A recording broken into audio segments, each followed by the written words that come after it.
น้องก็บ่มีเงินมีคำเกือบก็ขาดเลยเนาะเจ้ายังใส่เกือบขาดบ่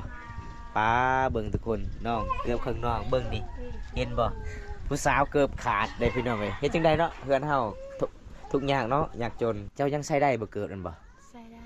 ใส่ได้โอ้เกือบขาดก็ใส่ได้ก็เจ้าเห็นเจ้าใส่เกือบขาดครึ่งนึง เขาหัวตลอดเลยวะเป็นยังคือบ่มีเงินบ่มีเงินซื้ออันจะเอาพวกพลังไม่ตีเสียบทางไฟฟ้าจะเอาพวกพม่าไม่ตีหนึ่งเขาคือกัน วิธีชีวิตสาวลาวบรรยากาศยามแรงเด้อพี่น้องเอาประมาณ30 นาทีเนาะสุกเนาะ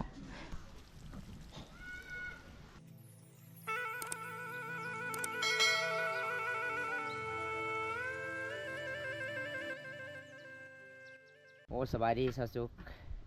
เดี๋ยวสวัสดีเห็นยังอันนี้นะชินสิ้นยังชินงัวเชียนวัวงัวกับวัวบ่แม่นบ่ เอาทุกคนเลยมาเยี่ยมมายามน้องมื้อนี้บรรยากาศยามแรงๆได้เพิ่นก็มีสิ้นงัวได้สิ้นงัวมาที่ใส่น้อง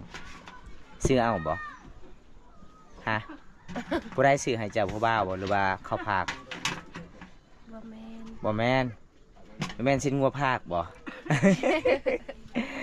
เอาเพิ่นได้สิ้นแซ่บๆแล้วทุกคนมื้อนี้มาเยี่ยมมายามน้องคือเก่าอันนี้จะเป็นอีแม่เพิ่นหากมาที่ให้ที่สวนได้บรรยากาศยามแรงมื้อนี้ก็ไปจัดให้ตามคำขอผู้ใหญ่ใจดีผู้ใหญ่ใจบุญจากประเทศไทย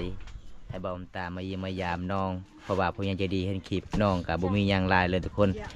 ขาดเกลือขาดปิงนัวหลายเลยเกินสารบ้านซองน้องก็ประมาณซำนี้ได้อันนี้คืออีแม่เพิ่นเนี่ยกำลังสีดังไฟนึ่งข้าวเป่าไฟบรรยากาศยามแรงทุกคนเกินสารบ้านซองน้องประมาณซำนี้พี่น้อยเป็นหมู่บ้านที่เรื่องของน้องยังบ่มีหยังเลยเป็นหยังควันไผ่บ่ดังไผ่ฮะอีหยังควันไผ่เข้าตาเจ้าบ่อ๋อสิปัดกวาดเฮือนซานก่อนพี่น้องเอ้ยอันนี้ล่ะพี่น้องคือวิถีชีวิตสาวลาวเด้อทุกคนตอนเป็นสาวโสดมันจะเป็นนักเรียนบ่มันยังเจ้าคือมัดบ่แมนบ่แม่นมัดซื่อๆบ่แม่นเจ้าลักเอาของนักเรียนบ่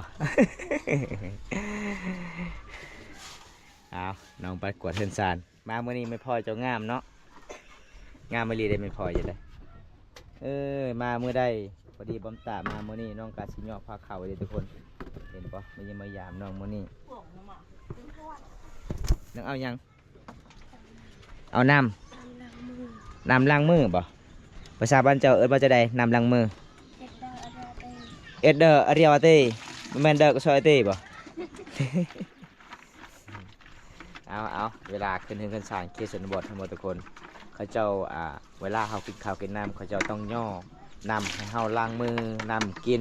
มันเป็นตามประเพณีชนเผ่ามังกรเลยทุกคนอันนี้ก็คือเครื่องของน้องหมดทุกคนโอ้ยมันสิเป็นป่องหลายได้ เอื้อยเพิ่นยิ้มเลยอยู่ในห้อง เอา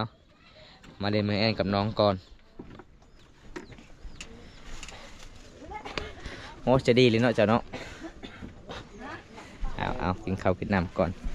FC เดี๋ยวกินข้าวกินน้ำกินข้าวนำกันเด้อกินข้าวนำกันเด้ออาหารอย่างน้ออาหารซีนงัวเชียนงัวภาษาบ้านเจ้าซีนงัวไปว่าจังใดใส่ตะแกงใส่อะไรยัง ใส่ตะแกงบ่ใส่ตะแกงคือซีนงัวอ๋อตะแกงก็คือชุมพรบำตาได้ยินเพลงเบิ้นตะแกงบานไปบูนเนาะ ตะแกงคืองัวเด้อทุกคนเอ้าจะกินก่อนน้องเฮ้ยมันเป็นตามประเพณีบ่น้องคันห้ามบ่กินก็บ่ได้บ่คำพ่อเบาพังไทยอยากมาเยี่ยมมายามเจ้าก็คือเจ้าต้องย่อเข้าแบบนี้บ่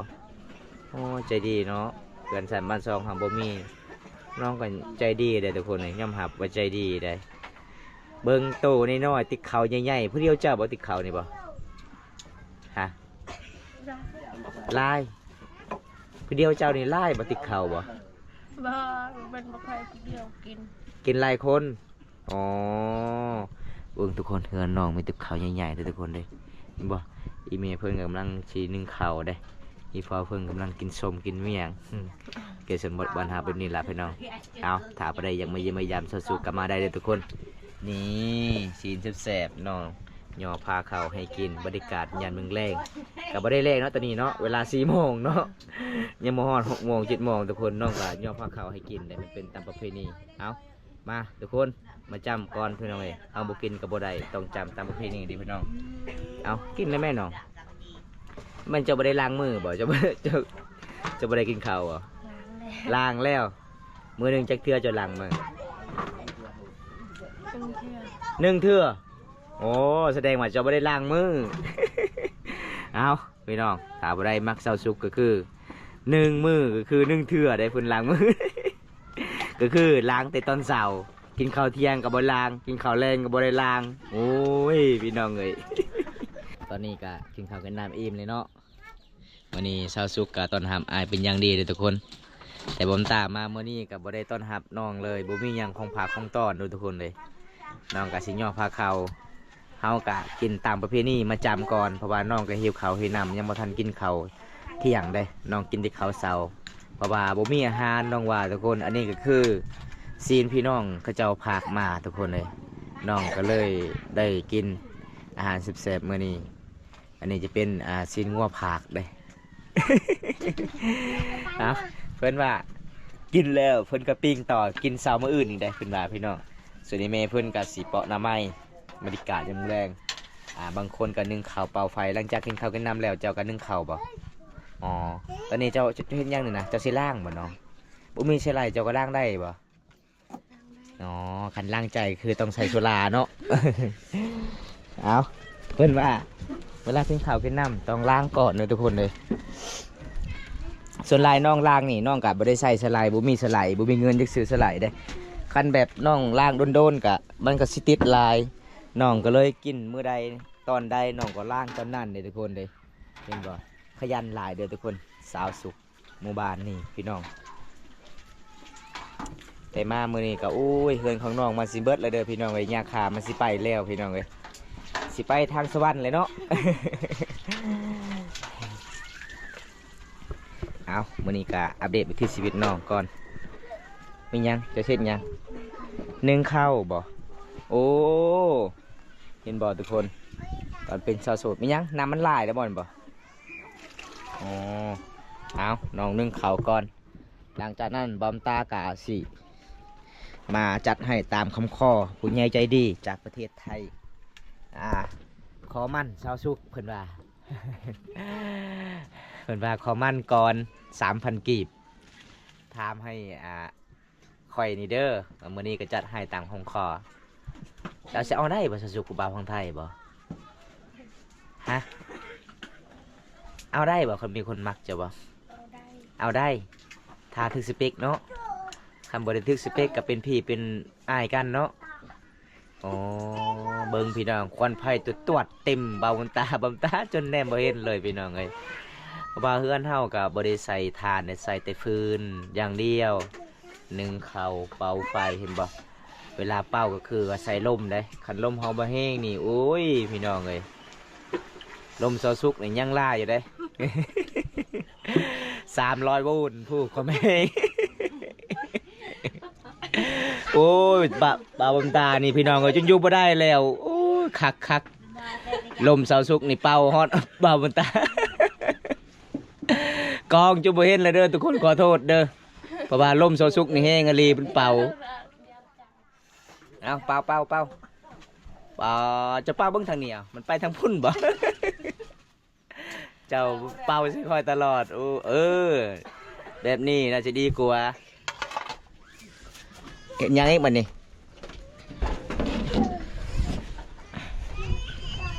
เอาโอ้ยเมื่อยลายทุกคนเลยควันไฟเข้าตาเข้าหน้าโอ้ยตรวจพี่น้องจนแน่มียังกระโบเห็นเลยได้น้ำยังนี่จะสุกเจ้าซิเกอร์มู่ป่ะต้องถอกใส่อยู่นี่เนาะน้ำม่วงเนาะผู้ใดเนี่ยน้องชายจะบ่ล้านโอ้ยคนละคิดว่าเจ้าได้น้องได้ก็คือจะเป็นลูกสาวลาเนาะโอ้ลูกสาวลาพ่อหักพ่อเพลงแม่หักแม่เพลงเนี่ยทุกคนลูกสาวลานี่ขดองน่าจะเพลงได้แต่น้องว่าจะได้15 ล้านได้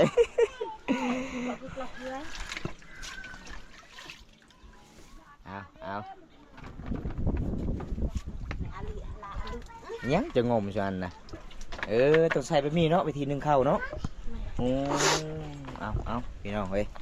นี่แหละวิธีชีวิตสาวเขตชนบทชุมเขาบรูมังกรสาวสุขหมู่บ้านนี่ทุกคนเบิ้งหมู่บ้านน้องนี่พี่น้องเอ้ยเฮือนแบบโบราณได้เฮือนสาบานทรงพระเจ้ากันน้อยเห็นบ่อันนี้ก็เป็นเฮือนของน้องมุงโดยหญ้าคากระสีมุนสีเปื่อยแล้วเพราะว่า5เกี่ยวอยู่ผู้กับบุมีเลยทุกคนชนลายเขาเจ้าเฮ็ดให้เฮ็ดชวนลายก็เลยหญ้าคาก็5หยากเลยมันบ่คือสมัยแต่โบราณแบบเดิมๆตะกี้ไปทางใดก็เห็นหญ้าคาไปทางใดก็เห็นสัตว์ป่าลายพี่น้องแต่เดี๋ยวนี้ก็คือสัตว์ป่ามันก็นี่จากบ้องเขาเจ้าทางให้เฮ็ดให้เฮ็ดชวนก็คือทั้งพุ่นทุกคนเขาเจ้าเฮ็ดให้เฮ็ดชวนเห็นบ่มันจะเป็นผูเป็นชันเป็นโนนทางโนนพี่น้องเลยปกติก็คือสัตว์ป่าลายเลยพี่น้องมีสร้างมีเสือมีหลายๆแนวพี่น้องมีกวางเลยแต่ส่วนลายเขาเจ้าก็สิมาถากเฮ็ดให้เฮ็ดชวนก็เลยสัตว์ป่ากันมันก็หนีพี่น้องเลย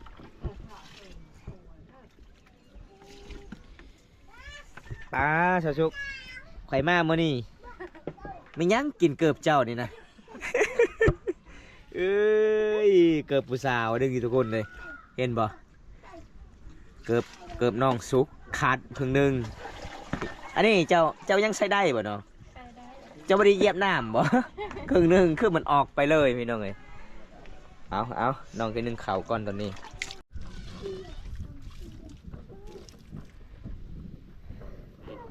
ขยันนะเจ้าเนาะคันจะได้พัวไทยน่าสิบเฮ็ดอยู่นี่เลยคันจะเอาพัวพลังไม่ตีเสียบทางไฟฟ้า คันจะเอาพัวพม่ามีตีหนึ่งข่าวคือกัน เอาพี่น้องก็ยอกน้องก่อนพี่น้องเอานี่ละพี่น้องเลยวิธีชีวิตสาวลาวบริการยำมึงแรงเด้อพี่น้องนี่ประมาณจังนาทีจึงสุกน้องแนวกระดังแล้วเลยเนาะบัดคำชื่อว่าแล้วเนาะแนวกระดัง เป็นว่าแนวกระดังแล้วเลยทุกคนเลยแนวกระดังก็คือบ่ฮู้เพิ่นว่าบ่ฮู้อีหยังเลยเด้อพี่น้องเอาประมาณ30นาทีเนาะสุกเนาะหลังจากเจ้านึ่งข้าวแล้วเจ้าก็ฮอดพักบ่ฮอดพักอาบน้ำบ่ได้เกลือหมูยำแรงล่ะเอ้ยเจ้ามีเอ้ยไผ่บ่สาวสุกอายขอถามนี่เด้ออายมาเมื่อนี้เป็นยังเกิบของน้องครึ่งนึงละขาดครึ่งนึงเลยยังเจ้ายังใช้ได้บ่เกิดนั่นบ่ใส่ได้ใช้ได้โอ้กับขาก็ใช้ได้เขาเจ้าบ่ได้หัวบ่ได้บ่ได้ยิ้มบ่เวลาเขาเจ้าเห็นเจ้าใส่เกิบขาดครึ่งนึง เขาหัวตลอดเลยวะเป็นยังคือบ่มีเงินบ่มีเงินสิซื้อถ้ามีเงินสิซื้อบ่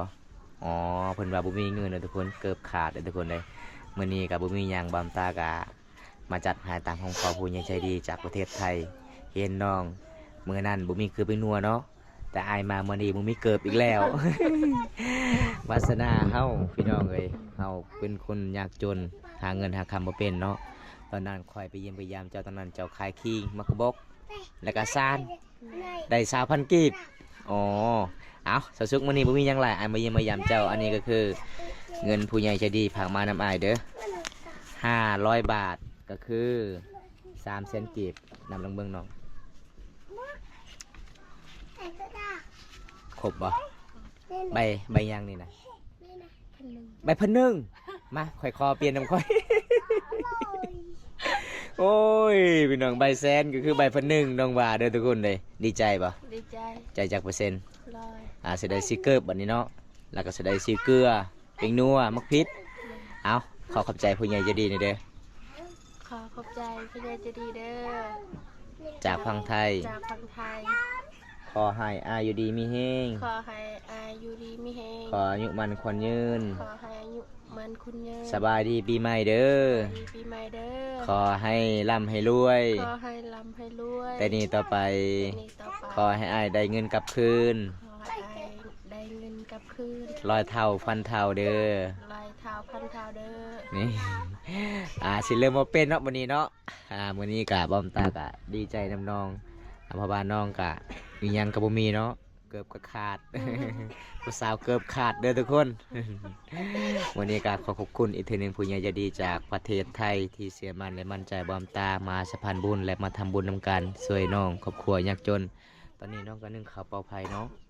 หลังจากได้เงินแล้วน้องให้นามีพ่อยหรือว่าให้นามีแม่ ให้แม่กันให้พ่อคือพ่อใช้เลขหมด หยอกน้องนะทุกคนปกติพ่อก็ใจดีกันเนาะหายทางใดก็ดีเนาะหายทางไอ้แม่ก็ดีพี่น้องเลยส่วนรายน้องก็ได้เงินได้คำไปเฮ็ดไปงานไปรับจ้างมีแต่ให้น้อยแม่บ่อ๋อเป็นหยังคือบ่ให้นามีพ่อ อีพอก็ให้ ไอพ่อก็ให้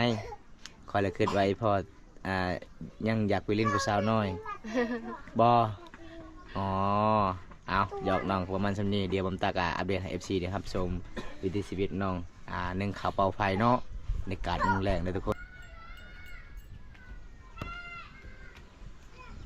ไปใส่ต่อบัดนี้ฮดพักวะอ๋อสวนพักเจ้าก็คือน่าชิใหญ่เลยเนาะโดนแหลบผมตากลับบ่ได้ไปเยี่ยมพยายามน้องทุกคนเลยอันนี้สวนพักน้องอัปเดตให้ FC ครับชมน้องขยันหลายเด้อทุกคนเห็นแต่คลิปน้องถ่ายโอ้สุดยอดลายเลยส่วนฝักก็งามงามวันนี้ก็คือน้องเฮ็ดเองเนี่ยคนสู้ชีวิตน้องเลี้ยงงัวหาหน่อไม้เข้าป่าเข้าดงขยันหลายเลยทุกคนขนาดเป็นชาวโสดเด้มันจะฮอดเลยบ่พักเจ้าบ่ยังมีแต่เจ้าฮอดแต่มื้อเช้านี่อ๋อเอาอันนี้พักยังนี่นะฮะบ่ฮู้แต่ปลูกอย่างเดียวอ้าวคันทาบูฮู้ซื้อนี่กินบ่ได้เด้กินแล้วคลำนี่น้องเอ้ย อันนี้คือผักกาดผักสลัดผักหอมโอ้สุดยอดผักบัวน้องปลูกมาพี่น้องเห็นบ่ขยันเลยทุกคนส่วนผักก็กว้างเจ้าคือบ่ได้ขายผักหอมน้องเขาเจ้าบ่ซื้อบ่บ้านเฮาบ่อ๋อคันทาหมู่จะกินก็คือหมู่ไปขออย่างเดียวขออย่างเดียวก็ให้เลยบ่โอ้ใจดีฮอดปานนั้นเนาะเจ้าเนาะ